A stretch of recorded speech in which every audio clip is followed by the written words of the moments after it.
bien, salut à tous, c'est Graven pour une nouvelle vidéo et donc aujourd'hui nous allons voir ensemble les bases de la programmation informatique. Tout d'abord, la programmation, qu'est-ce que c'est et comment ça fonctionne, vous allez me dire? Eh bien, il s'agit simplement d'un moyen de réaliser ce que l'on appelle des programmes informatiques. Vous en avez partout autour de vous, dans les jeux vidéo, les sites web et même les applications mobiles. Un programme informatique, c'est un peu comme si vous vouliez créer votre propre recette de cuisine. Vous allez vouloir obtenir un résultat, par exemple un gâteau au chocolat, et pour cela, vous aurez à votre disposition plusieurs ingrédients, des œufs, de la farine, du lait, du sucre, etc., etc. Maintenant, pour obtenir ce fameux gâteau, vous devrez réaliser une suite d'étapes, une suite d'instructions, de choses à faire. Par exemple, ajouter la farine, mettre les œufs, rajouter du lait, mélanger, cuire, etc., etc. Et bien en programmation, ce sera exactement la même chose. Tout d'abord, les éléments que l'on va utiliser à l'intérieur de notre fameuse recette de cuisine, par exemple la quantité de sucre, de farine, de lait ou encore le nombre de portions de parts à distribuer, on va les stocker à l'intérieur de ce que l'on appelle des variables. Une variable, c'est comme une sorte de petite boîte qui va permettre de stocker temporairement une valeur à l'intérieur, sachant que cette valeur peut changer, varier lors de l'exécution du programme. Notre petite boîte, elle est caractérisée par deux choses. Tout d'abord, son nom, c'est ce qui permet de l'identifier, et également son type, c'est ce qui va permettre de savoir ce que l'on va mettre à l'intérieur. Ça peut être du texte, un nombre, une date, etc., etc. Mais là, vous allez me dire, ok Graven, c'est bien beau tout ça, mais comment mettre en lien différentes boîtes? Est-ce que l'on peut par exemple définir la quantité de farine nécessaire en fonction du nombre de portions de gâteau à distribuer? Eh bien oui.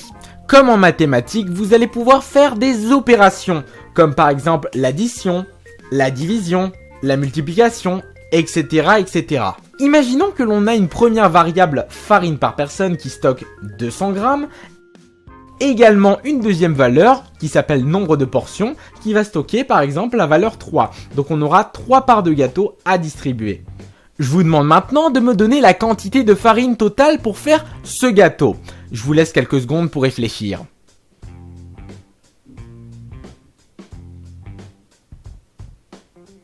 Et bien tout simplement, on va récupérer la valeur de farine par personne, qui est de 200, et on va multiplier cette valeur par le nombre de portions, qui est égal, ici, à 3.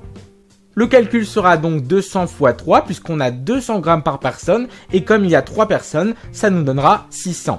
Ce calcul, on pourra très bien le stocker au niveau d'une nouvelle variable, par exemple quantité farine. Donc on va mettre tout ça à l'intérieur, on ferme la boîte, et lorsque notre programme va se lancer, on va aller voir le résultat de la quantité de farine, et regardez, on a bien 600 à l'intérieur.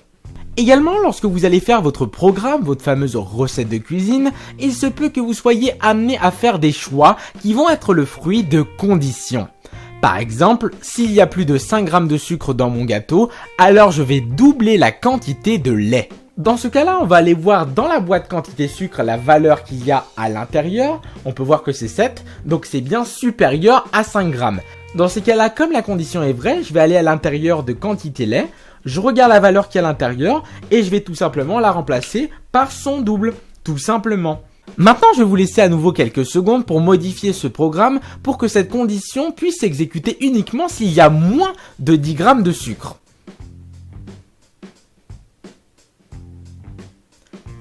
Vous avez réussi? C'était plutôt simple. On commence évidemment par changer le signe pour vérifier si c'est strictement inférieur cette fois-ci, puis on change la valeur par 10, tout simplement. Mais ça ne s'arrête pas là, on peut aller encore plus loin. Imaginons que vous souhaitez maintenant stocker le nom des ingrédients utilisés pour faire ce fameux gâteau. Les œufs, le sucre, le lait, etc., etc. Pour cela, il vous suffira simplement de réunir ces ingrédients dans ce que l'on appelle un tableau. Un tableau, c'est un peu, si vous voulez, comme une sorte de grande grille qui va permettre de stocker à l'intérieur plusieurs valeurs. Par exemple, du texte, des entiers, etc., etc. Donc là, si je veux stocker le nom de mes ingrédients, on va partir de 0, on va commencer par les œufs. Ensuite, la deuxième valeur, on va mettre le lait. Et enfin, on va mettre le sucre, tout simplement. Maintenant, si vous avez bien compris ce système, j'aimerais que vous me donniez le nom de l'ingrédient qui porte le numéro 2. Attention, on part de 0. Je vous laisse quelques secondes.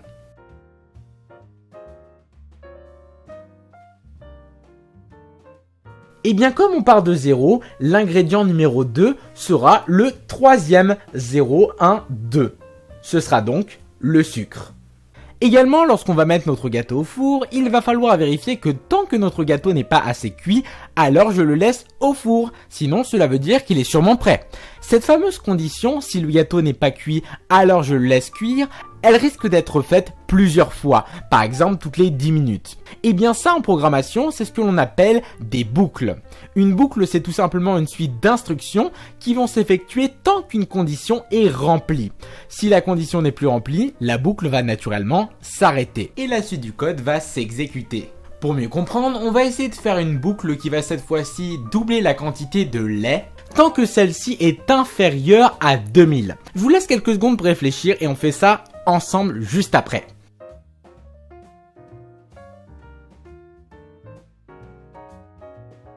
Qu'est-ce qu'elle va faire notre boucle? Elle va aller dans quantité lait, voir la valeur qui est à l'intérieur. Et si cette valeur est inférieure à 2000, on va la doubler. La condition est bien vraie, 100 c'est bien inférieur à 2000. Donc je vais récupérer cette valeur et la remplacer par son double. Et ensuite je ferme la boîte. Mais ça ne s'arrête pas là, puisque une fois qu'on a fini l'opération, on va recommencer la condition. Donc je vais regarder à nouveau dans la boîte quantité lait. La valeur de 100 est toujours inférieure à 2000. Donc on va refaire l'opération. On va prendre la valeur et on va la remplacer par son double, 400.